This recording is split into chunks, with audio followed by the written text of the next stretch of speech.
News 7 Tamil நேயர்களுக்கு வணக்கம். வியூகம் நிகழ்ச்சிக்கு உங்களை வரவேற்பதில் மகிழ்ச்சி. இந்த வார வியூகம் நிகழ்ச்சியில் நம்மோடு பங்கேற்க இருக்கிற அரசியல் ஆளுமை இந்திய கம்யூனிஸ்ட் கட்சியினுடைய மூத்த தலைவர்கள் ஒருவரான திரு தா பாண்டியன் அவர்கள். வணக்கம் சார். வணக்கம். தமிழ்நாட்டில் திமுக அதிமுகவிற்கு மாற்றாக, எதிராக கூட சொல்ல முடியாது, மாற்றாக மக்கள் நல கூட்டணியை உருவாக்கப்பட வேண்டும் அப்படிங்கிறதுல மற்ற கட்சிகளை விட இடதுசாரிகள் முன்னணியில் இருந்தார்கள். அப்படி பார்த்தா 234 தொகுதிகளிலும் அவர்கள் போட்டிட்டு இருக்கணும். திமுகவுக்கும் அதிமுகவுக்கும் மாற்றின் அது வாங்குவது 5000 ஓட்டோ 50000 ஓட்டோ, மக்கள் எங்களை எந்த அளவுக்கு அங்கீகரிக்கிறார்கள் என்பதை தெரிந்து கொள்வதற்கான ஒரு களப்பரீட்சையாக கூட சட்டமன்ற தேர்தலை அணுகியிருக்க முடியும். ஆனால் தஞ்சை அரவக்குறிச்சி தேர்தலை புறக்கணிப்பது என்கிற முடிவை மக்கள் நல கூட்டணி எடுத்ததற்கான காரணம் என்ன?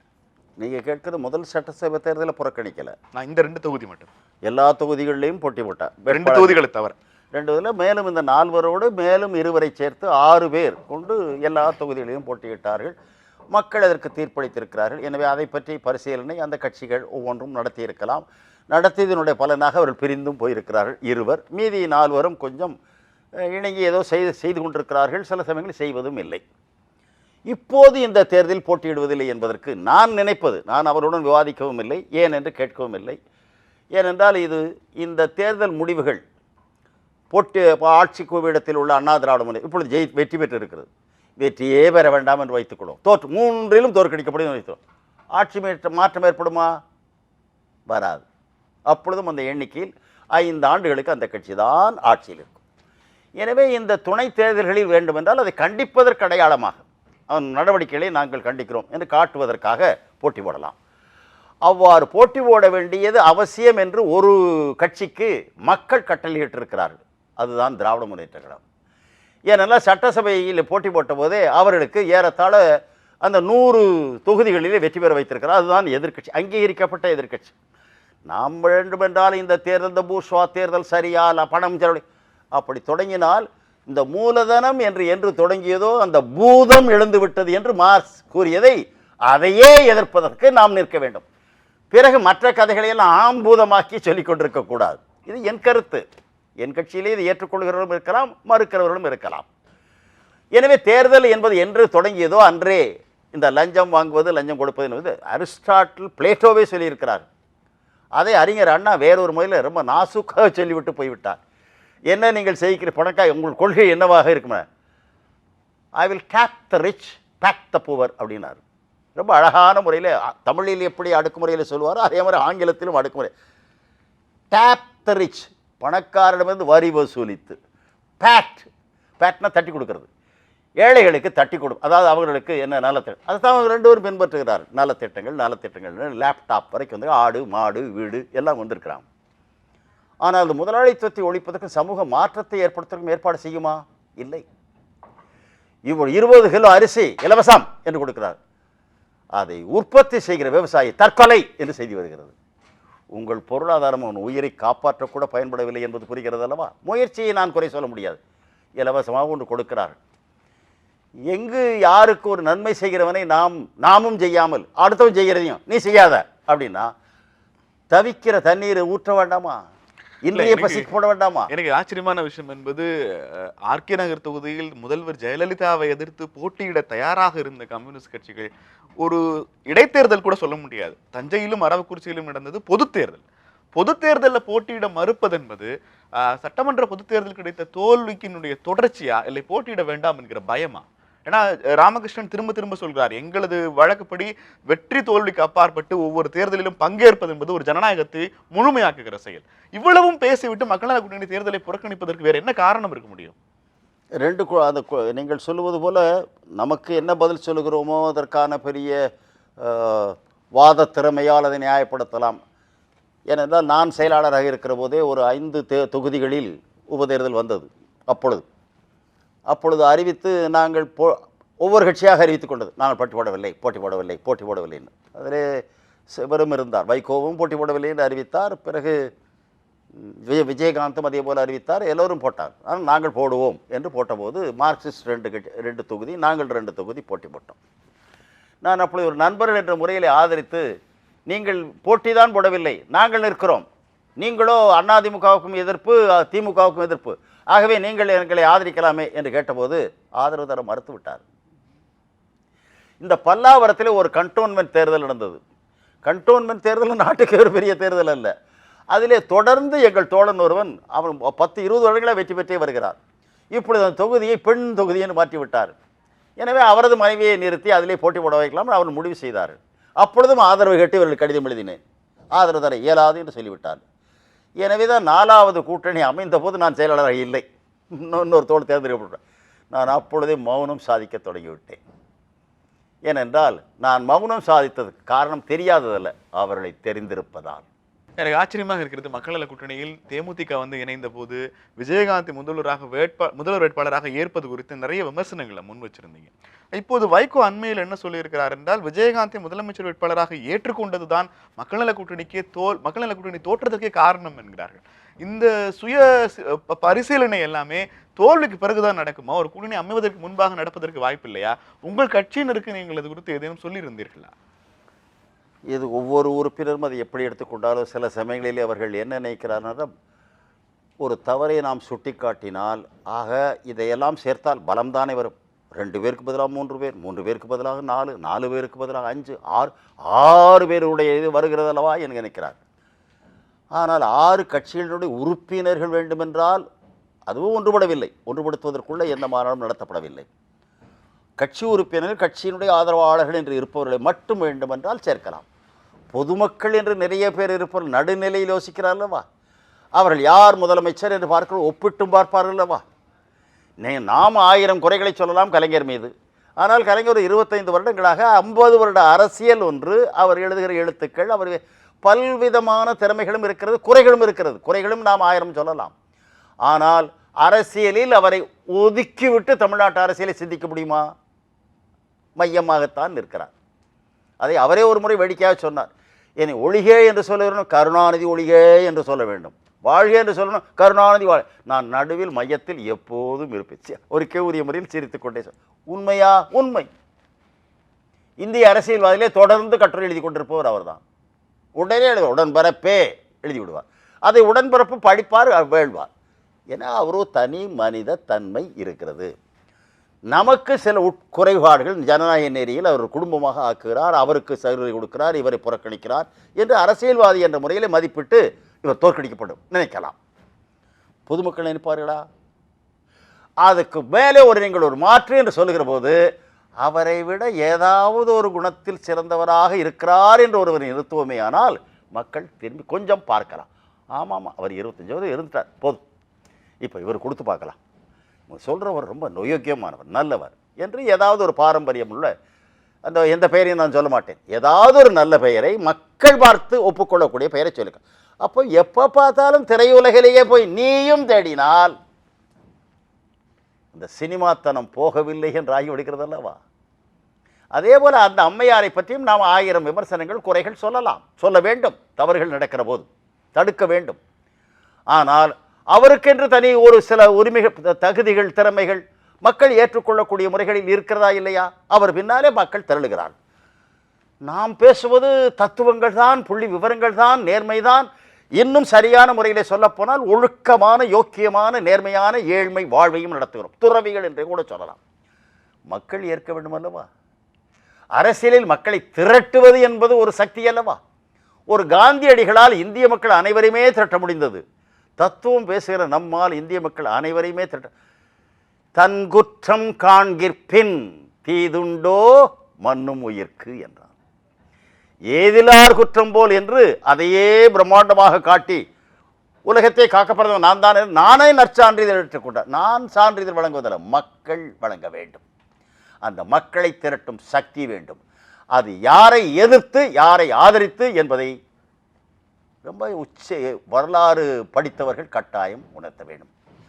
இந்த கம்யூனிஸ்ட் கட்சி ஒன்றாக இருந்த காலத்தில் பெருந்தலைவர்கள் தமிழ்நாட்டில் ராமமூர்த்தி, ஜீவானந்தம் அவர்களே தனித்து நாங்கள் 52இல் அதிகமான வாக்குகளை பெற்று ஆட்சி அமைக்கக்கூடிய நிலை வந்த போதும் அந்த சுதந்திர போராட்டத்தில் ஈடுபட்ட பிரகாசம் கார்வேரைத்தான் முன்மொழிந்தாரே என்று யாரோ ஒரு பெயரை திடீரென்று கொண்டு வந்து நிறுத்தவில்லை, நிறுத்தியிருக்க மாட்டார். அப்படி செய்தும் கூட அது வெற்றி பெற முடியவில்லை. அது காங்கிரஸ் இயக்கம் அந்த இருந்த சுதந்திர போராட்ட உணர்வு வரலாறு காரணமாக, ராஜாஜியினுடைய தனி திறமை காரணமாக முறியடித்து விட்டார். அதற்கு பிறகு மாறி மாறி திராவிட முன்னேற்ற கழகத்தோடு அதிமுகவோடு தான் நம்முடன் வைத்தோம். ஏன் வைத்தோம்? வைத்தவர்கள் யார்? என்னிலும் சிறந்தவர்களான ராமமூர்த்தி, ஜீவானந்தம், மணலிக்கந்தசாமி, கல்யாண சுந்தரம், பாலதண்டாயுதம், வரிசையாக ஒரு பட்டாளம். அவர்களே இவர்களை வைத்து உறவு செய்தார். அப்பொழுதும் கட்சி உடையாமல் ஒன்றாக இருந்த கட்சி வைத்தது. இப்பொழுது உடைபட்டு பலவாக நொறுங்கி சிதைந்து நாம் எங்கோ இருக்கிறோம். இப்பொழுது நாம் எடுக்கிற நிலை சரியா என்று முடிவு செய்ய வேண்டும் அல்லவா? செய்திருக்க வேண்டும். காலம் தண்டித்து விட்டது. தாப்பாண்டியன் அவர்களை அரசியல் வெளியில் குறித்து யார் பேசினாலும் எப்போதும் அவர் மீது வைக்கிற விமர்சனமான ஒரு விஷயம் என்பது, தொடர்ச்சியாக பல்வேறு தளங்களிலேயும் அதிமுக ஆதரவு நிலைப்பாட்டை தாப்பாண்டியன் எடுக்கிறார் அல்லது ஜெயலலிதா ஆதரவு நிலைப்பாட்டை அவர் எடுக்கிறார் என்கிற குற்றச்சாட்டை பொதுவாக எதிர்க்கட்சிகள் தொடர்ந்து முன்வைக்கிறார்கள். பல்வேறு விவாதங்கள் குற்றச்சாட்டு என்று சொல்ல வேண்டாம், உங்கள் நிலையை விமர்சிக்கிறார்கள் என்று சொல்லுங்கள். ஆம் ஆம் என்று சொல்கிறேன். காரணங்கள் உண்டு. இதே திராவிட முன்னேற்ற கழகத்தை நொறுக்கிவிட்டு அவர் சட்டசபைக்குள்ளே போனபோது உறுப்பினராகத்தான் போனார். நான் அவரை பார்த்ததும் இல்லை. எனக்கும் அவருக்கும் சினிமா துறையை சார்ந்தவர். அவரை முதலாக நான் ஒரு பேரணியில் இந்திரா காந்தியார் இறந்து ஒரு ஊர்வலமாக சேர்ந்து போனபோது காங்கிரஸ்காரர்கள் நாங்கள் அனைவருமே சேர்ந்தான் போனோம். போகிற நேரத்தில் இந்த அம்மா அவரும் கொஞ்சம் நேரம் நடந்து வந்தார். இந்த ஜெமினி பாலத்துக்கு பக்கத்தில் ஒரு படையோடு நடந்து வந்தார். பிறகு பாதி வழியில் எங்கோ போய்விட்டார். அன்றுதான் நான் அவரை பார்க்க, மற்றபடி திரையிலே பார்த்திருக்கிறேன். அதற்கு பிறகு அவர் சட்டமன்றத்திலே அவர் அரசியலில் சேருவார், போட்டி போட போகிறார், பிரதமராக போகிறார், அதெல்லாம் நான் பார்த்ததே இல்லை. பின்னர் அவர் சட்டமன்றத்திற்கு அவர் அண்ணா திராவிட முன்னேற்றம் எம்ஜிஆர் மறைவுக்கு பின்பு இவர் ஒரு கொள்கை பரப்பு செயலாளர் இருக்கிறார். பிறகு அவர் கட்சியிலே பிளவு ஏற்படுகிறது. பிளவு ஏற்பட்ட பிறகு துணிச்சலோடு நின்று கட்டுகிறார். அந்த பிளவிலே அடுத்த குழு தானாக பழையபடி ஒன்றுபட்டு விடுகிறார். அவருடைய சின்னமே போய்விடுகிறது. மீண்டும் அந்த சின்னத்தை பெறுகிறார். போட்டியிட்டு பழையபடியும் அந்த கட்சியை பலப்படுத்துகிறார், வெற்றி பெறுகிறார், சட்டமன்றத்துக்குள்ளே நுழைகிறார். அதற்கு முன்பு இருந்த சட்டமன்றத்தில் அவர் நுழைந்து பேச போன போது அடிக்கப்படுகிறார் தமிழ்நாட்டில். நான் அப்பொழுது அந்த அடிக்கப்பட்ட அன்றைக்கு பொள்ளாச்சியில் ஒரு பொதுக்கூட்டத்திலே பேசிக் கொண்டிருந்தேன். எனக்கு ஒரு சீட்டு கொடுத்து ஒருவர் சொன்னார், சட்டமன்றத்துக்குள்ளே இழுத்து போட்டு அடித்து விட்டார். ஒரு பெண்ணை இத்தனை பேரும் சேர்ந்து அடித்தார்களா? அந்த சட்டமன்றத்தில் காவல்துறையினர் இல்லையா?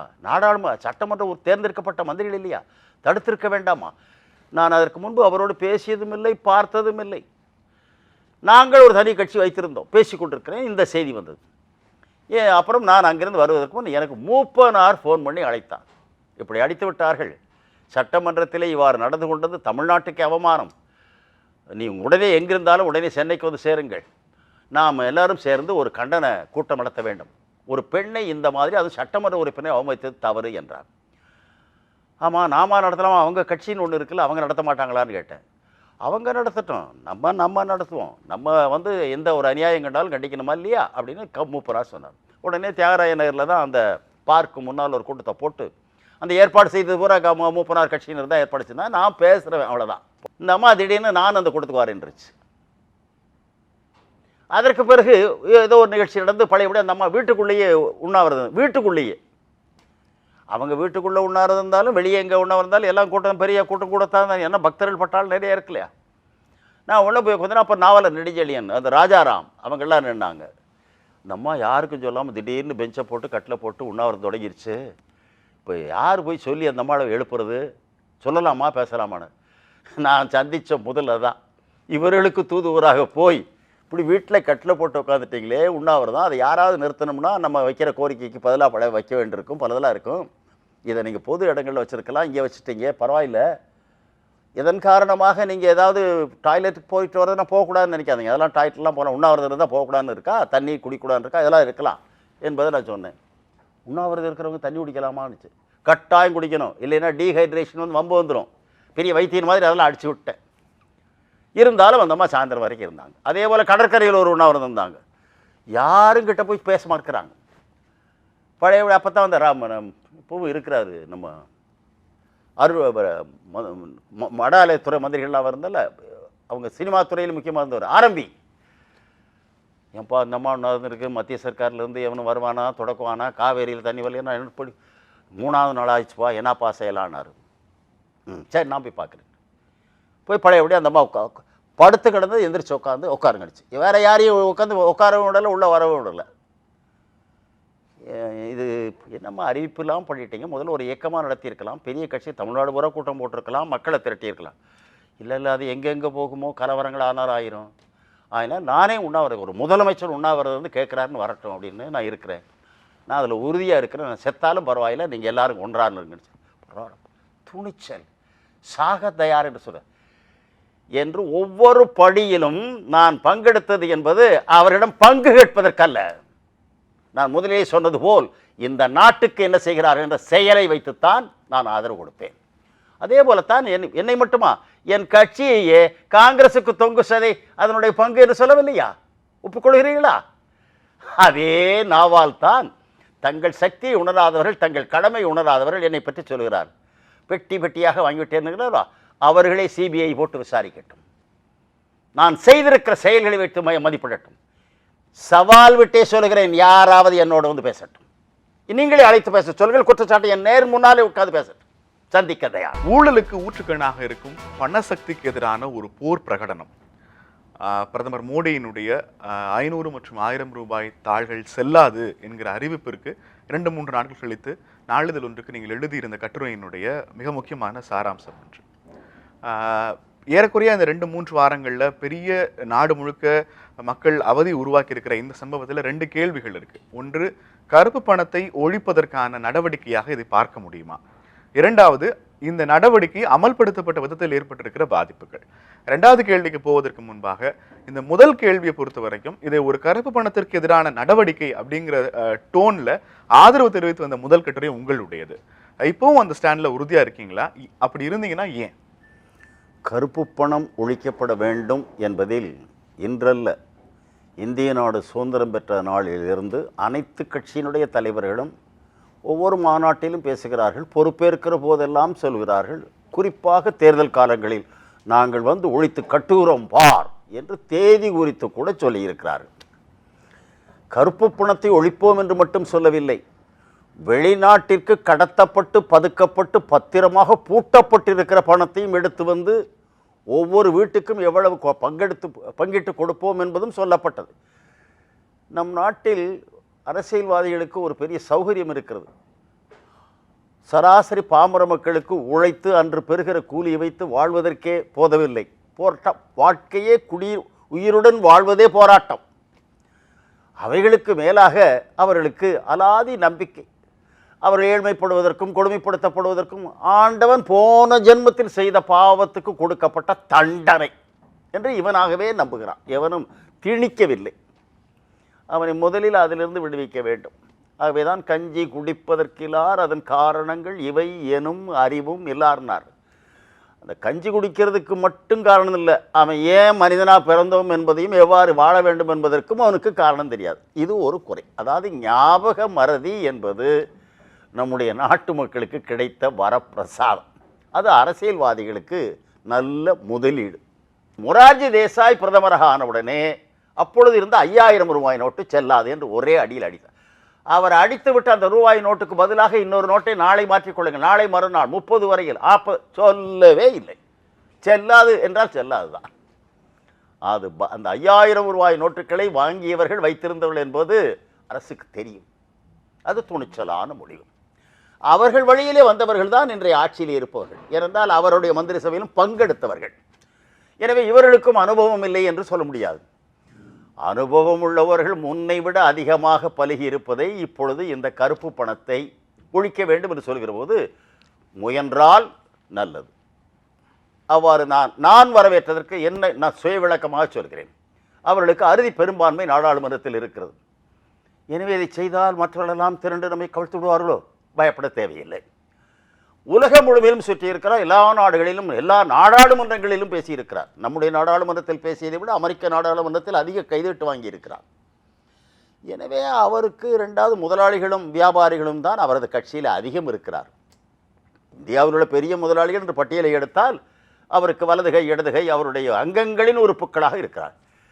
எனவே அவருக்கு ஏதோ ஒரு உண்மை தெரிந்துவிட்டது போல தெரிகிறது.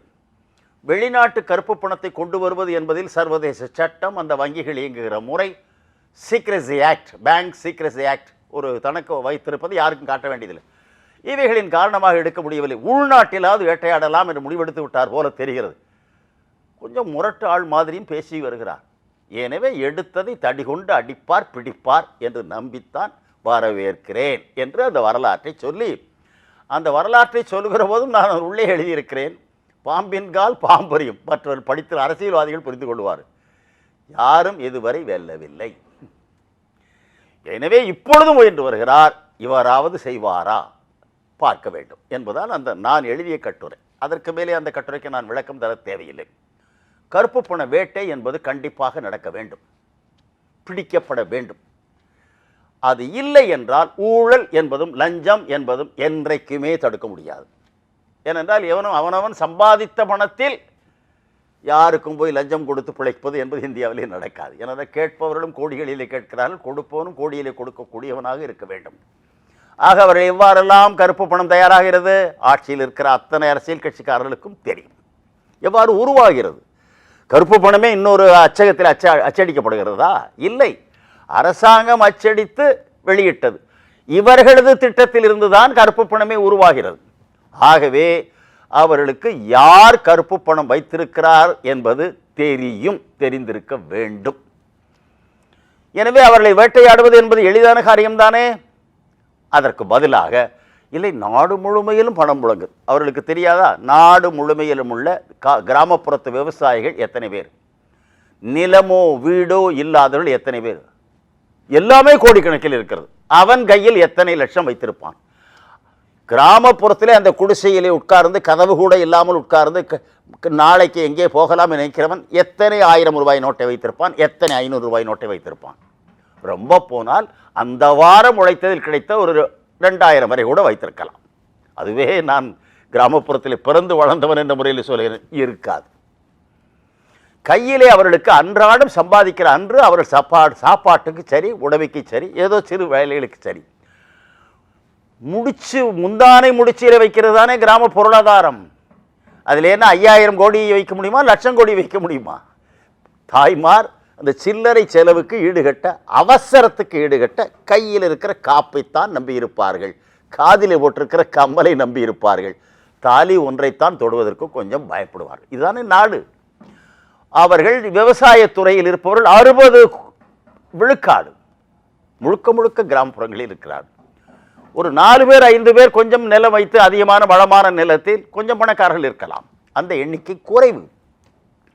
எனவே இந்த கணக்கு, இந்த பணம் எங்கே இருக்கிறது என்று பார்த்தால் ஒப்பந்தக்காரரிடம் இருக்கலாம், கிரிக்கெட் விளையாட்டு விளையாடுகிற வீரர்களிடம் இருக்கலாம் அல்ல, இருக்கிறது. திரையுலகத்தினர் பலர் உச்சத்தில் இருப்பவர்கள் பலர் மத்தியில் இருக்கிறது.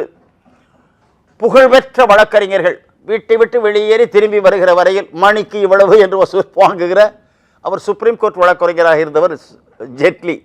எனவே வழக்குரைஞர் தொழிலில் கொஞ்சம் உயர்ந்து பெயர் பெற்றவர்கள் எவ்வளவு சம்பாதிக்கிறார்கள் என்பதும், அவர்கள் எத்தனை பேர் வருமான வரிக்கு சரியான கணக்கு காட்டி கட்டுகிறார்கள் என்பதையும், இந்த லட்சக்கணக்கான வழக்கறிஞர்களில் எல்லோருமே நல்லவர்கள், நேர்மையானவர்கள், தேசபக்தி மிக்கவர்கள் என்று கூட நாம் சான்றிதழ் வழங்கிவிடலாம். ஒரு 4 பேராவது கருப்பு பணம் கணக்கு காட்டாமல் திருடி இருக்க மாட்டார்களா? அவர்கள் யாராவது ஒருவரையாவது இதுவரையில் யாராவது பிடித்திருக்கிறார்களா? ஆனால் நீதிபதிகளே 90 ஏக்கர் வாங்கியிருக்கிறார் என்று தமிழ்நாட்டிலிருந்தே நாம் புகார் எழுப்பினோம் அல்லவா? பெயர் சொல்லி சொல்ல முடியும் யார் யார் என்ன செய்தார்கள் என்று. அங்குதான் கருப்பு பணம் புழங்குகிறது. எனவே கருப்பு பணம் எங்கு புழங்குகிறது, எந்த வட்டாரத்தில் அதிகரிக்கிறது என்பது ஆட்சியாளருக்கு தெரியும். தெரிந்திருக்காவிட்டாலும் பொறுப்புக்கு வந்த பிறகாவது அழைத்த ஆளுநர், ரிசர்வ் வங்கியின் ஆளுநர்களே, கணக்கெல்லாம் சரி, இந்தியாவிலே வருமானம் எவ்வளவு வருகிறது, வராக்கடன் எவ்வளவு, இதெல்லாம் நீங்கள் ஒழுங்காகத்தான் பார்க்கிறீர்கள், அடிக்கடி சுற்றறிக்கை விடுகிறீர்கள், ஆண்டறிக்கையும் புள்ளி விவரத்தோடு வெளியிடுகிறீர்கள். இந்திய நாட்டினுடைய இரத்த நாட ஓட்டமே உங்கள் கையில் தான் இருக்கிறது. நீங்கள் முடுக்கிவிட்டால் ஓடும், முடக்கினால் படுக்கும். ரிசர்வ் பேங்க், இந்த ரிசர்வ் பேங்க் என்று சொல்கிற போது இது ஒரு அற்புதமான அமைப்பு, இன்ஸ்டிடியூஷனல் கேரண்டி, ஒரு அமைப்பின் உறுதி. நம் நாட்டில் இருப்பதை போல மேற்கு நாடுகள் பலவற்றில் இல்லை. ஒரு மத்திய வங்கி எல்லா வங்கிகளையும் கட்டுப்படுத்துகிறது. பேங்கர்ஸ் பேங்க், மற்ற எல்லா வங்கிகளும் அதில் ஒரு பங்கு பணம் போட்டு வைக்க வேண்டும். அது எவ்வளவு கடன் கொடுக்கலாம், எவ்வளவு வட்டி வாங்கலாம், எதை குறைக்கலாம் என்பதில் உத்தரவு போடுகிற அதிகாரம் உண்டு. இவ்வளவு சர்வ சக்தி படைத்த அந்த ரிசர்வ் வங்கியின் ஆளுநராக ரகுராம் ராஜன் என்று ஒருவர் போன ஒரு 2 வருடத்துக்கு முன்னால் வரையில் இருந்தார், 2 மாதங்களுக்கு முன்பு வரையில் இருந்தார். அவரை ஏன் விலக்கினார்கள்? அவர் இருக்கிற போதே இந்த கருப்பு பண விளையாட்டை பற்றியும் சொல்லியிருக்கிறார். அரசாங்கம் இந்த போட்டி பொருளாதாரத்தை பற்றி பேசியிருக்கிறார். சில துறைகளில் நிதி விவகாரங்களில் கலந்து ஆலோசிக்காமல் சரிவர திட்டமிடாமல் திடீர் அறிவிப்புகளை வெளியிடுவது என்பது பொருளாதாரத்தில் சங்கடம். அது மின்சாரம் போல் விவரம் தெரியாமல் கம்பியை தொட்டால் அடிக்கும், முறையாக கற்றவன் அதை விட்டால் ஒளி எரியும் பயன்படுத்துவது. எனவே பொருளாதாரத்தில் அந்த ஜக்லரி வேண்டாம் என்று சொன்னார். இதே வார்த்தையை பயன்படுத்தினார். யாருக்கு சொல்கிறார்? பிரதமருக்கு எச்சரிக்கிறார். ஒரு ஆளுநர் முதல் முறையாக வெளியிட அவரை நீக்குவதற்கு ஏற்பாடு செய்து சுப்பிரமணிய சாமியை விட்டு ஏதேதோ சொல்லி வெளியே அனுப்பிவிட்டார். வெளியே அனுப்பியவர் எங்கே இருக்கிறார்? இந்தியாவில் தான் இருக்கிறார். அவரிடம் அழைத்து, நீ ஆளுநராக இருந்தபோது இந்த கருப்பு பணத்தை பற்றி அதை நாங்கள் எடுக்க என்னென்னமோ பேசினீர்களே, என்ன சொல்கிறீர்கள்? கேட்டிருக்கலாம் அல்லவா? கேட்டால் எப்படி அச்சடிப்பது, அது எப்படி பங்களுக்கு கொண்டு போய் சேர்ப்பது என்று. தமிழ்நாட்டில் இருக்க உங்களுக்கு நான் பணிவோடு கேட்கிறேன். 2 கண்டெய்னரில் ஏராளமான ரூபாய் நோட்டுகள் கொண்டு செல்லப்பட்டு இந்த சென்னையிலிருந்து எங்கே போன போது நடுவழியில் பிடிக்கப்பட்டது. இன்னொன்று திருப்பூருக்கு பக்கத்தில் எங்கே போய் கொண்டிருக்கிற போது பிடிக்கப்பட்டது. தேர்தலுக்கு முன்பு கண்டெய்னரிலே பணம் போகிறது என்றால் என்ன நினைப்பார்கள்? ஆளுகிற கட்சிக்காரன் தான் அச்சடித்து வைத்திருப்பான், போலீஸ் பாதுகாப்போடு போகிறது சொன்னார்கள். சொன்னதே பெரிய விவகாரம் ஆயிற்று. பிறகு அது விசாரிக்கப்பட வேண்டும் என்ற தீர்மானமும் வந்துவிட்டது. இதுவரையில் அது வங்கி பணமா, தனியார் கொண்டு போன பணமா, எப்பொழுது பிடித்தீர்கள்? கண்டெய்னர் பெரிய மூடப்பட்ட கவசத்தை நாங்கள் பார்த்தோம், உள்ளே இருப்பதை எண்ணியா பார்த்தோம்? எங்களுக்கு தெரியாது. எனவே நான் 3000 கோடி என்று சொல்லலாம். நீங்கள் ஒருவேளை மறுத்து இல்லை, அது 2000 கோடி தான். 2 பேருமே எண்ணவில்லை. நான் சொல்வதையும் நம்ப வேண்டும் என்பதில்லை, நீங்கள் சொல்வதையும் மறுப்பதற்கு இல்லை. ஆனால் ஒரு அரசாங்கம் நாட்டு மக்கள் அனைவருடைய சந்தேகத்தை போக்க அதை உடனடி வழக்காக எடுத்து எண்ணி எங்கிருந்து போனது, எங்கு போக போனது, எப்படி பிடிபட்டது, அது யாருடைய பணம், யாருக்கு அனுப்பினார் அறிவித்ததா? அதையே பிடிபட்ட ஒரு கணக்கையே வெளியிட முடியாத ஒரு அரசாங்கம் புதிதாக தேடி பிடித்து பதுங்கி இருக்கிற குழிகள் எல்லாம் எடுக்கப் போகிறேன் என்று சொல்கிற போது நம்பினோம். நாட்டுக்கு நல்லது என்ற நம்பிக்கையில் நடக்கவில்லை. அதே போல ரயிலிலே கொண்டு வரப்பட்டது ஒரு நூதனமான வழக்கு. ஏதோ ரூபாய் நோட்டு அங்கிருந்து வந்தான், அதன் மேலே இருந்த தகரத்தை ஓட்டை போட்டு அள்ளி கொண்டு போய்விட்டான். இதுவரையில் தேடி பிடித்தார்கள். நம்முடைய இந்திய நாட்டிலேயே கொஞ்சம் வெட்டிக்காரர்கள் மேலே டெல்லியில் இருப்பவர்கள் என்று யாரோ துருவி பார்த்துவிட்டு கடைசியே கையை விரித்து விட்டார். எப்படி துளை போட்டான் என்றே தெரியவில்லையே. இது இன்றைக்கு மட்டும்தான் போட்டானா, தொடர்ந்து போட்டுக்கொண்டே இருந்தானா என்ற ஒரு புதிய சந்தேகத்தையும் கிளப்பி விட்டு போய்விட்டார். எனவே நிர்வாகத்தில் திறமை இல்லை, நேர்மையும் இல்லை, தெரியும் பிடிக்கவில்லை. ஆகவேதான் எந்த தயாரிப்பும் இல்லாமல் வெளியிட்டு கடைசியில் எங்கோ புழங்குகிற பணம் அப்படியே கருப்பு பணம் வைத்திருப்போம், மற்றவர்கள் கொடுத்து தானே எழுப்பான், அதை பிடிப்போம் என்று ஆரம்பித்தார். அதனுடைய விளைவு மக்கள் நாட்கணக்கில் நிற்கிறார்கள். நேற்று இரவு வரையில் அவர்கள் ஏடிஎம், இந்த ஏடிஎம், அந்த ஏடிஎம், அந்த பேங்க், இப்பொழுது அதுவும் இல்லை என்று சொல்லிவிட்டார்கள். பிறகு அங்கே போனால் கிடைக்கும், இங்கே போனால் கிடைக்கும் என்று சொன்னார்கள். அவர்கள் சொல்லிவிட்டார்கள். அங்கே போய் நான் வங்கியில் போய் கேட்டால், அல்லது ரயில் நிலையத்தில் கேட்டால், அல்லது பல்கலைக்கழகத்தில் கேட்டால், இது தொலைக்காட்சியில் சொல்லப்பட்டது தானே சொல்லுகிறீர்கள், எங்களுக்கு அப்படி ஒரு உத்தரவு வரவில்லை. வாங்கி கொண்டு சொல்லியிருக்கிறார்கள் அல்லவா, நான் வாங்க தயார், ஆனால் நான் கொண்டு போய் எப்படி மாற்ற முடியும்? என்னால் அந்த வேலையை செய்ய முடியாது. நீங்கள் அதை செய்யுங்கள், எனக்கு பணமாக கொண்டு வந்து கொடுங்கள், ஒத்துக்கொள்ளக்கூடிய பணமாக கொண்டு வந்து கொடுங்கள், நான் வாங்கிக் கொள்கிறேன். நகராட்சியும் அதைத்தான் சொன்னது. மற்றது சில இடங்களிலே ஒரு வேளை கடனை வசூலிக்கலாம் என்ற முறையில் வசூலித்திருக்கிறார். ஆக ill planned, unprepared had created confusion, முழுக்க குழப்பத்தை ஏற்படுத்தி எந்த ஒரு கருப்பு பணம் முதலாளியும் கதறியதாக ஒரு விளம்பரம் போட்டதாக இதுவரையிலே பார்க்க முடியவில்லை. பதறுகிறவர்கள் எல்லாம் முதியவர்கள், ஓய்வூதியம் பெறுகிறவர்கள், நாள்தோறும் உழைத்து சம்பாதிப்பவர்கள் எல்லோரும் தான் இருக்கிறார். எனவே தான் 8ஆம் தேதி அறிவித்து இன்று 25ஆம் தேதி வரையில் அதை பற்றி என்ன ஆகும் என்று விவாதிக்க வேண்டிய கட்டாயம் வந்துவிட்டது. முதலாளித்துவ பொருளாதாரத்தை ஏற்றுக்கொண்ட ஒரு நாட்டில் கருப்பு பணம் உருவாவது என்பது தவிர்க்க முடியாத ஒரு அங்கம் அப்படிங்கிறது தெரிஞ்சிருந்தும் கூட தொடர்ச்சியாக கொள்கை சார்ந்த எந்த மாற்றங்களையும் ஏற்படுத்தாமல் கருப்பு பணத்தை ஒழிக்கணுங்கிற வாசகத்தை மட்டும் ஒவ்வொரு ஆட்சிகளும் தொடர்ந்து மாத்திக்கிட்டு இருக்காங்க. ஒவ்வொரு அரசியல் கட்சிக்கும் நிதி கொடுக்கிற முதலாளிகள் யார் என்கிற பட்டியலை அவர்களே வெளியிட்டு கொண்டிருக்கிற இந்த சூழல்ல, ஒவ்வொரு கட்சியிலும் பெருமுதலாளிகள் இருக்கிற இந்த சூழல்ல கருப்பு பணத்தை ஒழிக்கிறதுக்கான நடவடிக்கை வெறும் ரூபாய் தாள்களை மாற்றுவதன் மூலமா நடந்துரும்னு ஒரு இடதுசாரி நிபுணராக நம்புகிறீர்களா? இன்றைக்கு அரசாங்கம் தான் செய்ய வேண்டிய காரியங்கள், கடமைகள் என்று இந்திய அரசியல் சட்டத்திலேயே இருக்கிறது. நாடும் அதைத்தான் எதிர்பார்க்கிறது. நம் நாட்டில் 47க்கு பிறகு பிறந்தது அல்ல இந்தியா. இந்தியா என்பது 5000 6000 ஆண்டுகளுக்கு, பல்லாயிரம் ஆண்டுகளுக்கு முன்பு இருந்து இருக்கிறது. இன்னும் நன்கு விஞ்ஞானப்படி ஆராய ஆரம்பித்தால் நம்முடைய முன்னோர்கள் வாழ்ந்த காலத்திற்கு முன்னால், அது வருடம் சொல்ல முடியவில்லை, இமயமலை என்ற ஒன்று கடலுக்குள்ளே கீழே இருந்தது. அங்கே கடல் நீர் இருந்தது.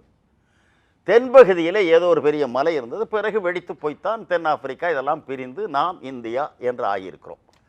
இதெல்லாம் விஞ்ஞானிகளோடு விட்டுவிட்டோம். நாம் நம்முடைய குழந்தைகளுக்கும் சொல்லிக் கொடுத்திருக்க வேண்டும். இப்பொழுது என்ன, எதை எடுத்தாலும் சொல்லுகிறார்கள் விஜய் மல்லையா கதையையும் சொல்லி அது காங்கிரஸ் ஆட்சி காலத்திலே தான் நடந்தது. லலித் மோடி காங்கிரஸ் ஆட்சி காலத்தில் நடந்தது. 2G அப்படியா? உங்கள் ஆட்சி காலத்தில் என்ன நடந்தது என்பதை பார்க்கலாமா? இப்பொழுது நடக்கிற ஆட்சியிலே என்னென்ன நடக்கிறது என்பதை முழுக்க பெயர் சொல்லி வெளியிடலாமா என்று ஒருவன் கேட்டால் விவாதத்துக்கு தயாராக வேண்டும் அல்லவா? சரி, அதே விஜய் மல்லையா இந்த நாட்டை விட்டு தப்பியோடியது எப்போது? தவறு செய்தது அவர்களது ஆட்சியில், தப்பியோடியது உங்களது ஆட்சியில். ஆகவே தவறு செய்கிற போதும் அவர்கள் தடுக்க தவறினார்கள், தப்பியோட விடாமல் தடுக்க நீ தவறினாய். எனவே குற்றவாளிகளும் சேர்ந்து நாட்டை கெடுத்து விடாதீர்கள். முற்றாக தடுக்க என்ன வழி என்று சொல்ல வேண்டும். கருப்பு பணம் என்பது முதலாளித்துவம் என்ற தனி உடைமை உள்ள வரையில் உலகம் முழுமையிலும் யார் ஆட்சி நடத்தினாலும் கட்டாயம் பெருக்கெடுக்கும். சீனா இதற்கு விதிவிலக்கு அல்ல.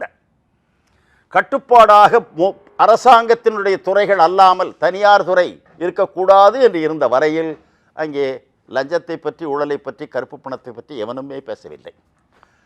பிறகு அந்த நாட்டை பொருளாதாரத்துறையில் வேகமாக வளர்க்க வேண்டும், உலகமே உலகமயம் என்று தொடர்பு கொண்டு விட்டான். நாம் மட்டும் தனிமைப்பட்டு விடக்கூடாது என்று சேர்ந்தார். சேர்ந்ததை மிக புத்திசாலித்தனமாகத்தான் பயன்படுத்தி இருக்கிறார். நான் அந்த நாட்டில் ஒரு 30 நாட்கள் போய் சுற்றுப்பயணம் செய்தேன். அந்த நாட்டை ஆளுகிற தலைவருடன் விவாதித்தேன். அதை வரவழைத்தவர்களே தங்கள் கடிவாளத்தையும் தங்கள் கையிலேயே வைத்திருக்கிறார். இந்தியாவிலே கடிவாளத்தையே விட்டுவிட்டார். ஒரு வாகனம் வேகமாக போகலாம் என்று செய்வதிலே தப்பு இல்லை. அதை திருப்புவதற்கு ஒரு சக்கரமும் மிதித்து நிறுத்துவதற்கு ஒரு தடையும் இல்லாமல் ஒரு காரியத்தை விட்டால் பிறகு அதற்கு நாம் அடிமையாகி விடுவோம். அதுதான் இந்தியாவிலே நடந்துவிட்டது. மற்றபடி இவர்கள் உலகமயத்திலே சேர்ந்தது தப்பு என்று நான் சொல்ல மாட்டேன். அப்பொழுதே செய்யலாம், தன் நிலையை தன் உரிமையும் விட்டுக் கொடுக்காமல் அதை பயன்படுத்தி என்று எழுதியிருக்கு, புத்தகமே எழுதி வெளியிட்டிருக்கிறேன். எனவே எதை எவ்வாறு கையாளுவது என்பதுதான் கடைசி தீர்ப்பை ஒழிய முழங்குவது, வெளியிலே பெரிய சொற்களை வடிப்பது தீர்வாகாது. அந்த முறையில் இவர்கள் ஏதோ மேடை அலங்காரமாக பேசுவதையும் முழக்கங்கள் எழுப்புவதில் மட்டும் கவனம் செலுத்தியிருக்கிறார், தயாரிக்கவில்லை என்பது இன்னும் வங்கிகள் எல்லாம் அவர்கள் வைத்துத்தானே நடத்துகிறார்கள், தனியாரும் நடத்துகிறார்கள். இன்னும் சொல்லப்போனால் மகா கெட்டிக்கார் அவர் நமக்கு இப்பொழுது என்ன புத்தி சொல்கிறார்? எல்லா மக்களும் வங்கிகளில் இந்த ரூபாயை கொடுத்து சில்லறை கொடுத்து சில்லறை இதெல்லாம் தூக்கி எறியுங்கள், அதெல்லாம் உங்களுக்கு சங்கடமாக இல்லையா? தூக்கி கொண்டே போனால் நடுவழியில் எவனா பிக் பாக்கெட் அடிப்பான். அதற்கு பதிலாக ஒரு செக் புத்தகத்தை எழுதி கொண்டு போனால் உங்கள் கை எழுத்து அப்புறம் கோடு அந்த தேதி இதெல்லாம் போடாமல் செல்லாது. பார்த்தீங்களா எவ்வளோ பாதுகாப்பு என்று? உங்களுக்காக நான் சொல்கிறேன். எனவே நீங்கள் ஒரு கிரெடிட் கார்டு வாங்கி விட்டுவிடுங்கள், பணத்தை அங்கே வைத்துக் கொள்ளுங்கள். எல்லாம் டிஜிட்டல் மயத்தில் வந்து விட்டால் பலசர கடையாக வீட்டில் உட்காந்துக்கிட்டே உடனே சொல்லிடுங்க, கருப்பட்டியாவது இது என்னென்ன வேணுமோ அத்தனையும் அதுவாக இங்கே வந்து இறங்கும். அவன் கடைக்கு ஆன்லைன் உடனே ரூபாய் அனுப்பிடுங்க. இந்த ரூபான்றது வேணாம், நோட்டே வேணாம், இது அச்சிட்டு வேறு ஏன் வேணா செலவழிக்கிறேன். இவ்வளவு அருமையாக ஆலோசனை சொல்கிறார். இவ்வளவு அருமையான ஆலோசனை சொல்லுகிற அவர் அச்சடிக்கிற நோட்டை அந்த வங்கிக்கு கொண்டு போய் கொடுக்க வேண்டும் என்ற அந்த டிஜிட்டல் ஏன் வேலை செய்யவில்லை? 8லிருந்து 25 வரையில் சாதாரண மக்களை இத்தனை கணக்கு வைக்க வேண்டும், இவ்வாறு செய்து கொள்ளுங்கள், உங்களுக்கு சிரமம் வராது என்று சொல்கிற ஒரு அரசாங்கத்தினுடைய ஆளுமை, திறமை, பெர்ஃபார்மன்ஸ், செயல்திறன். எந்த ஒரு காரியத்தையும் செய்ய வேண்டிய நேரத்தில் செய்யாவிட்டாலும் கெடும், செய்ய வேண்டாததை திடீரென செய்தாலும் கெடும் என்று வள்ளுவர் சொல்லியிருக்கிறார். செய்தக்க செய்யத்தக்க என்று பிரித்து சொல்கிறார். பிரதமர் என்ன சொல்கிறார் என்றால், கருப்பு பணத்திற்கு எதிராக தான் எடுத்திருக்கிற இந்த நடவடிக்கைக்கு யாரெல்லாம் எதிர்ப்பு தெரிவிக்கிறார்கள் என்றால், யாரெல்லாம் கருப்பு பணத்தை மாற்ற முடியவில்லையோ அவர்களெல்லாம் இப்போது எதிர்ப்பு தெரிவிக்கிறார்கள்.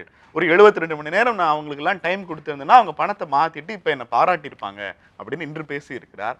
கருப்பு பணத்திற்கினுடைய இந்த நடவடிக்கைக்கு எதிராக பேசுகிறவர்கள் எல்லாம் கருப்பு பணத்தை வைத்திருந்தவர்கள் என்கிற அந்த குற்றச்சாட்டை எப்படி பார்க்கிறீர்கள்?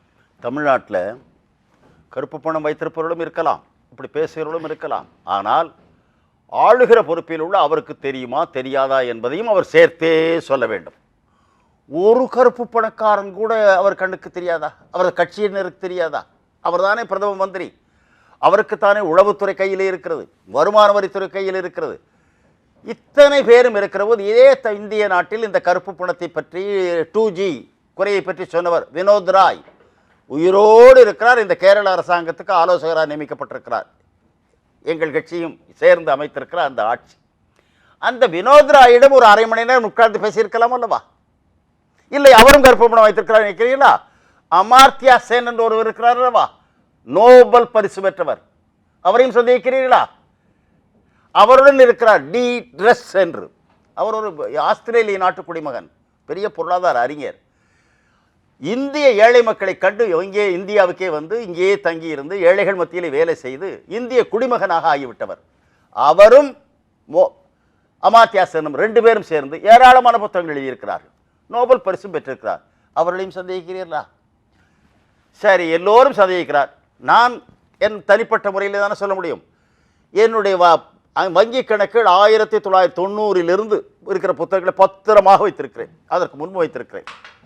அவர் இப்பொழுதே அவருடைய இன்வெஸ்டிகேஷன் என்ன, யாரை சிபிஐ அதுக்கு மேலே கொம்பு எந்த துறவியும் எடுக்கல, துருவி துருவி எடுத்து நான் கருப்பு பணம் வைத்திருக்கிறேனா என்று எனக்கு எவன் கொடுப்பான்? ஏது பணம்? எனவே யாரால் முடியும் முடியாது என்பது இருக்கிறது அல்லவா? சில எல்லோருமே லஞ்சம் வாங்கி பெரிய கோடீஸ்வரர் ஆகலாம் என்று ஆசைப்படலாம். ஆனால் 650 கோடி ரூபாய் செலவழித்து ஒரு பொண்ணுக்கு திருமணத்தை டம்பமாக நடத்தி கொண்டிருக்கிறார்கள். யார் அவர்? எந்த கட்சி சார்புடையவர் என்று தெரியாதா? இந்த மாநிலத்தில் சுரங்கம் போட்டு அடுத்த மாநிலத்துக்குள்ளே போய் வெளியேறிய எலி மாதிரி பிடிக்கப்பட்டு தண்டிக்கப்பட்டவர் 650 கோடி ரூபாய் வைக்கிறார். அங்கே உங்களது கட்சியை சார்ந்த அத்தனை பேரும் போய் அவருக்கு வாழ்த்து கூறினு விருந்து சாப்பிட்டேன். எனவே கருப்பு பணம் இல்லை, கருப்பு பணம் வைத்திருப்பவரெல்லாம் உங்களுக்கு நல்ல நடவடிக்கை என்று பாராட்டி கொண்டிருக்கிறார்கள். ஆனால் அதை நம்பி நீங்கள் ஏதோ கருப்பு பணத்தை ஒழிக்கப் போகிறீர்கள் என்று வாழ்த்து கூறினோமே, நான் மட்டுமல்ல, தமிழ்நாட்டில் 25 வருடங்களுக்கு மேலாக முதலமைச்சராக இருந்தவர் கலைஞர், மத்திய ஆட்சியிலும் அவரது கட்சி கேபினெட் மந்திரிகளாக இருந்திருக்கிறது. அவரும் இந்த கருப்பு பணம் ஒழிக்கப்பட வேண்டும் என்பதை அந்த அறிவிப்பு வந்தவுடனே நல்ல நடவடிக்கை கட்டாயம் பார்த்து செய்யுங்கள் என்று சொன்னார். திராவிட முன்னேற்ற கழகத்தினுடைய இப்போது சுறுசுறுப்பாக பணிபுரிந்திருக்கிறார் ஸ்டாலின், அவரும் ஆமாம் நல்லதுதான் கருப்பு பணம் ஒழிக்கும். சொல்லாத மனிதன் யாருமே இல்லை. நேற்று பேசிய மன்மோகன் சிங்கும் ஒழிக்கப்பட வேண்டும் என்பது நல்லது, அது அவசியம், இல்லை என்றால் எந்த நாடும் ஆரோக்கியமாக இருக்காது, இருப்பினும் என்று போட்டுத்தான் இத்தனை குழப்பங்கள் ஏன் என்று, இது எந்த நாட்டிலாவது நடந்திருக்கிறதா காட்டுங்கள் என்று சொன்னார். எனவே பல்கலைக்கழகங்களில் படித்தவர்கள், இதே ரிசர்வ் வங்கியில் ஆளுநராக இருந்தவர்கள், உலக அனுபவம் பெற்றவர்கள், அவ்வளவு பேரும் கற்பனர். இந்த தேயிலை விற்று நான் வந்தேன் என்ற ஒன்றை வைத்து மட்டுமே பிரச்சாரம் செய்த ஒருவர் என்னை தவிர மற்ற அத்தனை பேரும் கருப்பு பணம் வைத்திருக்கிறார் சொன்னார். ஒரு நாளைக்கு அவர் போடுகிற சட்டை ஏலம் போயிற்று இந்திய நாட்டிலே தானே. இதே மோடி அவர்கள் ஒரு சட்டை தைத்து பத்திரமாக போட்டார், அது 1 கோடியோ எவ்வளவோ சொன்னார்கள். ஒரு நாளைக்கு 4 தடவை சட்டை மாற்றுகிறார் என்றார். போட்டிருந்த சட்டையும் கழட்டி எறிந்தவர் தான் காந்தி. எனவே காந்தி கருப்பு பணம் வைத்திருக்கிறார், மோடி கருப்பு பணத்தை ஒழிக்கிறார் என்று ஒரு புதிய சரித்திரம் வேண்டுமென்றால் எழுதலாம். அறிவுள்ளவர்கள் எது சரி என்று முடிவு செய்யட்டும். இந்திய மக்களுக்கு படித்த பட்டங்கள் இல்லை, ஆனால் பிறவியிலேயே ஒரு ஞானம் உண்டு. அது பொறுத்திருந்து பார்க்கும், பொங்குகிற போது அழித்தே தீரும். நாடு முழுக்க 120 கோடி மக்களும் வங்கிகள் முன்பாகவும் ஏடிஎம்கள் முன்பாகவும் இவ்வளவு கஷ்டப்பட்டு கொண்டிருக்கிற போது இந்த நடவடிக்கை எதிராக இந்தியா முழுக்க எதிர்க்கட்சிகள் ஒன்று திரள்கிற ஒரு வாய்ப்பு இருந்துமே தங்களுக்குள் இருக்கிற அரசியல் வேறுபாடுகள் காரணமாக இன்னமும் பிரிந்து கிடப்பதற்கான காரணம் என்ன? மம்தா பானர்ஜி தனியாக பேசுகிறார், யெச்சூரி தனியாக பேசுகிறார், ராகுல் காந்தி தனியாக பேசுகிறார், ஸ்டாலின் தனியாக பேசுகிறார். இவர்கள் எல்லாம் தனித்தனியாக மக்கள் கஷ்டப்படுறாங்க, அவங்களுக்காக போராட வரணுங்கிற கோரிக்கையை தனித்தனியாக முன்வைக்கிறார்களே தவிர ஒரு எக்கனாமிக்கல் எமர்ஜென்சி உருவான பிறகும் கூட இவர்கள் அத்தனை பேரும் ஒன்று சேர்ந்து, எதிர்க்கட்சிகள் ஒன்று சேர்ந்து மத்திய அரசினுடைய இந்த வழிமுறைகள், இந்த திட்டத்தை கொண்டு வந்ததற்கான வழிமுறை எதிர்த்து ஒரு ஒருங்கிணைந்த செயல்பாடு இப்போதும் சாத்தியம் இல்லாமல் இருப்பதே பாஜகவினுடைய இந்த அத்தனை முடிவுகளுக்கும் ஒரு வலுவான காரணமாக இருக்குன்னு சொல்ல முடியுமா? கட்டாயம் சொல்லலாமா? அதுதான் இன்றைய அவர்கள் பேயாட்டம் போடுவதற்கே அதுதான் காரணம். ஒன்றுபட வேண்டும் என்று சொல்லக்கூடியவர்கள் எல்லோருமே அவரவர் கட்சி நலனிலிருந்தே எந்த பொது காரியத்தையும் பார்க்கிறார். இது காவேரி தண்ணீர் பிரச்சனையிலும் பார்க்கலாம். ஒவ்வொரு பிரச்சனையிலும் பொதுவாக நாட்டு மக்கள் அனைவரையும் பாதிக்கக்கூடிய ஒன்றில் முதலில் இவர்கள் ஒன்று கூடி இது நல்லதா கெட்டதா, எதிர்க்கட்சி என்பதால் மட்டும் நாம் கூறுறோம்னா தேர்தல் வருகிற போது அவரவர் பலத்திலே பார்த்து கொள்ளுங்கள். ஆனால் இந்த காவிரியில் நமக்கு தமிழ்நாட்டு மக்களுக்கு கட்டாயம் தண்ணீர் கிடைக்க வேண்டும். கிடைக்கவில்லை என்றால் குடிக்கிற தண்ணீரிலும் வம்பு வருமானால் நாடு என்ன ஆகும்? நாளைக்கு நாம் ஆட்சிக்கு வந்தால் உத்தரவு போட்டு தண்ணீர் வருமா? வராதல்லவா? எனவே வரப்போகிறோம் என்ற நம்பிக்கையுள்ளவன் கூட பொறுப்போடு பேச வேண்டும். மறந்து அவரவர் கட்சி நிலையிலேயே பேசிவிடுகிறார். இவ்வாறு ஒன்றுபட மாட்டார்கள் என்பதை தெரிந்திருப்பதால் தான் ஆள வருகிறவர்கள் அவர்களது தந்திரங்களை வைத்துக்கொண்டு பேச்சிலேயே வண்டியை ஓட்டிக் கொண்டிருக்கிறார். இது கவலை தரத்தக்க செய்தி. இன்னொரு முக்கியமான நீண்ட கால கோரிக்கை தொடர்ச்சியாக இருக்கின்றது. நிகழ்ச்சியோட நிறைவு கேள்வி, 2 இடதுசாரி கட்சிகளும் மீண்டும் ஒருங்கிணைவது குறித்த ஒவ்வொரு காலகட்டத்திலும் அந்த கேள்வி திரும்ப திரும்ப பேசப்பட்டு ரொம்ப அருமையான கேள்வியை இறுதியிலே கேட்கிறீர்கள். தயவு செய்து இதை மட்டும் வெட்டாமல் போடுங்கள், மற்றதை எல்லாம் கூட உங்கள் விருப்பப்படி குறைத்துக் கொள்ளுங்கள். இரு கட்சிகளும் ஒன்றாக ஆவது, இதற்கு வெளியிலும் போயிருக்கக்கூடிய மாவோயிஸ்டுகள் மற்றவர்கள் என்று இருக்கக்கூடிய தோழர்கள் அவர்களும் மார்க்சியத்தை ஏற்றுக்கொண்டவர்கள், சமுதாய மாற்றத்தை ஏற்கொண்டவர்கள்.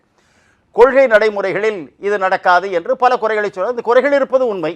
அதை தீர்ப்பதற்கு என்ன வழி என்பதிலே தான் இந்த 3-4 பேருக்குமே இருக்கிற வழிமுறைகளில் தகராறு. அதானே முதலிலே இந்த கட்சி ஒப்புக்கொள்ளப்பட்டிருக்கிற ஒரு உண்மை 1925 அப்போ எனக்கு அவருக்கு சண்டையில் இந்தியாவில் 7-8 கம்யூனிஸ்ட் கட்சியில் ஒத்தாத ஒரு கட்சி தானே தொடங்குற போது என்ன சொன்னோம்? அப்பயே கருத்து வித்தியாசம் வருது. இந்த கொடியில் இப்படி போடலாமா, இதுக்கு பேர் இது வைக்கலாமான்னு எங்கள் முதல் மகாநாட்டிலேயே. பிறகு எப்படியோ ஒரே மாதிரி முடிவு வருது. என்ன மாதிரி முடிவு வருது? பெரும்பான்மை சொல்லுவதை கடைசியில் வாதாடலாம், பிறகு பெரும்பான்மை சொல்வதை ஒப்புக்கொள்ளும். இது முதல் நாள் பிறந்த அன்னைக்கே குத்தப்பட்ட முத்திரை. இது எந்த கட்சியிலும் உண்டு. இல்லைன்னா விவாதிச்சுக்கிட்டே இருக்கலாம். ஏன்னா கட்டாயம் மனிதனாக இருக்கிற விவாதிக்க தான் செய்வான். அந்த பெரும்பான்மை இருப்பதை முறித்து கொண்டு ஒரு கட்சி வெளியேறி ஒரு கட்சி ஆயிருக்கு. அவங்க உடனே என்ன சொல்லுவாங்கன்னா, அதற்கு பிறகு பெரும்பான்மை பெற்றுவிட்டோம் வெளியில்னு வாங்க. இந்த கதையெல்லாம் ஒன்றும். முதலில் இருந்த ஒரு கோட்டை உடைபட்டால், கட்டப்பட்ட ஒரு கோட்டை உடைபட்டால், வேலி பிரிந்தால் என்ன ஆகும் என்பதை சின்ன குழந்தை கூட சொல்லிக் கொடுக்கும். சரி, அதுவே தப்பாதெல்லாம் போயிடுச்சு.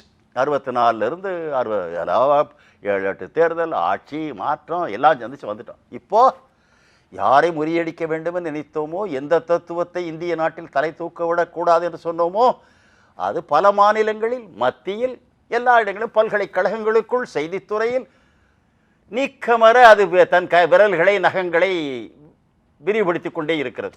மனிதர்களில் சிலர் நல்லவர்களாக இருக்கலாம், அது வேறு. அந்த அமைப்பு அதனுடைய தத்துவம். அதை முறியடிக்க வேண்டும் என்று நாம் விரும்புகிற போது முதல் விஷயம் என்ன? நம்மால் முடியுமா? இந்த முதல் கேள்வி. முடியவில்லை என்றால் நமக்கு துணையாக நம்பத்தக்க, கொள்கையிலும் ஓரளவு தெளிவுள்ள யார் என்று பரிசீலிக்க வேண்டும். ஏன்னா 100 கட்சிகளுக்கு மேலே இருக்கிறது. சரி, அவையெல்லாம் சோதித்து பார்த்தும் வெற்றி பெறவில்லை, ஒன்றும் வரவில்லை. இன்னும் மக்கள் அதற்கு தயாராக இல்லை. சோதனைகள் தவறு அல்ல. எடுத்த எடுப்பிலே எவனும் வெற்றி பெற்றுவிட முடியாது. இந்திய சுதந்திர போராட்டமே 200 ஆண்டு காலம் நடந்திருக்கிறது. எனவே நம்முடைய அதைவிட கடினம் என்றெல்லாம் நம்மை தேற்றிக்கொள்ளலாம், ஒப்புக்கொள்ளலாம், நியாயம் கூட இருக்கிறது. இப்போது மேற்கு வங்கத்தையும் இழந்து பல இடங்களிலும் சோதனைகள் வந்திருக்கிறது. பொதுவாக நமக்கு ஒரு பின்னடைவு என்பது மறைக்கக்கூடாது. ஆனால் அந்த பின்னடைவாலேயே ஒழிந்து போய்விட வேண்டும் என்பது இல்லை. பின்னடைவை போக்குவதற்கு என்ன செய்யலாம்? நாம் என்ன செய்யலாம்? யாருடைய துணையும் இல்லாமல் பிளந்தவர்கள் ஒன்றுபடலாம். பிளந்த 2 கட்சியும் ஒன்றுபடுவதற்கு முலாயம் சிங்கை தேடி போக வேண்டாம். ஜெயலலிதா அம்மையாரை தேட வேண்டாம், கலைஞரிடம் போய் ஆதரவு கேட்க வேண்டாம். ரெண்டு கட்சி ஒன்றுபடுவதற்கு இந்த ரெண்டு கட்சியும் சேர்ந்துதானே முடிவு செய்ய வேண்டும். யாருடைய துணையும் இன்றி நீயே செய்து கொள்ளக்கூடிய பலம் அந்த அறிவிப்பு. ரெண்டு பேரும் சேர்ந்து மகாநாடு இன்று முதல் நாங்கள் என்று ஊர்வலம் எடுப்பீர்கள் என்றால் இந்திய நாடு முழுமையிலும் உள்ள தொழிலாளி வர்க்கமும் மாணவர்களும் உங்களை பார்ப்பார். ஆஹா, சரியான வழிக்கு வந்திருக்கிறார்கள் இவர்களை ஓரளவு நம்பலாம் என்ற அளவுக்காவது கட்டாயம். The whole of India will be electrified. The younger generation will be united. They will come to this front. ஏன் செய்யவில்லை? நம்மால் செய்வதை இதுக்கு யாருக்கும் நம்ம போய் ஜோதிடம் கேட்க வேண்டியதில்லை, யாருடைய பரிந்துரை வேண்டியதில்லை, எவனும் கைக்கூலியாக கூட இருக்கட்டான். நாம் ரெண்டு பேரும் சேர வேண்டும் என்பது நாமே முடிவெடுக்க வேண்டும். விரும்பினால் ரெண்டு பேரும் ஒரே நாளில் ஒரு நிமிடத்தில் செய்யலாம். நீங்களே முடிவெடுத்து ரெண்டாக போக வேண்டும் என்று முடிவெடுத்தவர்கள், நீங்களே முடிவெடுத்து நம்முடைய கட்சியின் வரலாற்றிலேயே ஒவ்வொரு மகாநாட்டிலும் எடுத்த முடிவை அடுத்த மகாநாட்டிலே தப்பு என்று தவறு என்று தூக்கி எறிந்திருக்கிறோம் அல்லவா? எனவே 64 எடுத்ததும் தவறு என்று ஏன் சேரவில்லை? எனவே தனிநபர் சுய வெறுப்பு விளையாடுகிறது என்று தெரிகிறது. இப்போது அது சேர வேண்டும். சேருவது ஒன்றுதான் மற்றவர்களையும் மக்களையும் பார்க்க வைக்கக்கூடிய, நாம் சொல்லுவதை கேட்க வைக்கக்கூடிய. நலிந்தவன் பேசுவது தர்மமே ஆனாலும் மேடை ஏறாது. எனவே இந்த பலம் பெற வேண்டும். அந்த பலம் பெறுவதற்கு என்ன வழி? ஒரே நாளில் இந்திய தொழிலாளர்களுக்கு அத்தனை பேர் வா திறந்து விட மாட்டார். ரெண்டு மார்க்சியம் கற்றவர்களே பிளந்து இருக்கிற போது நாடு எப்படி வரும்? எனவே ஒன்றுபட வேண்டும் என்பது காலத்தின் கட்டாயம். பிளவுக்கென்று முன்வைக்கப்பட்ட வாதங்கள் இருக்கிற சீனா, சோவியத் யூனியன், அதுவும் இல்லை. அந்த தலைவர்களும் அந்த கோட்பாடும் அங்கும் இல்லை. எனவே இந்த நாட்டில் நாம் செய்ய வேண்டிய கடமைக்கு ஒன்றுபட வேண்டும் என்பது ஒன்றுதான் வழி. அதை தவறினால் எத்தனை சோதனைகள் பின்னாலே வருமோ, இளம் சந்ததிக்கு நாம் நன்மை செய்தவர்களாக ஆக மாட்டோம். இந்த நிகழ்ச்சியில் நிறைய கேள்விகளுக்கு ரொம்ப ஆழமாகவும் ரொம்ப பொறுமையாகவும் பதிலளித்தீர்கள். வியூகம் நிகழ்ச்சியில் வந்து கலந்து கொண்டு பதிலளித்தமைக்கு நியூஸ் 7 தமிழ் சார்பாக எங்களது மனமார்ந்த நன்றி. நன்றி. இன்னும் ஒரு வியூகம் நிகழ்ச்சியில் உங்களை சந்திக்கலாம். நன்றி, வணக்கம்.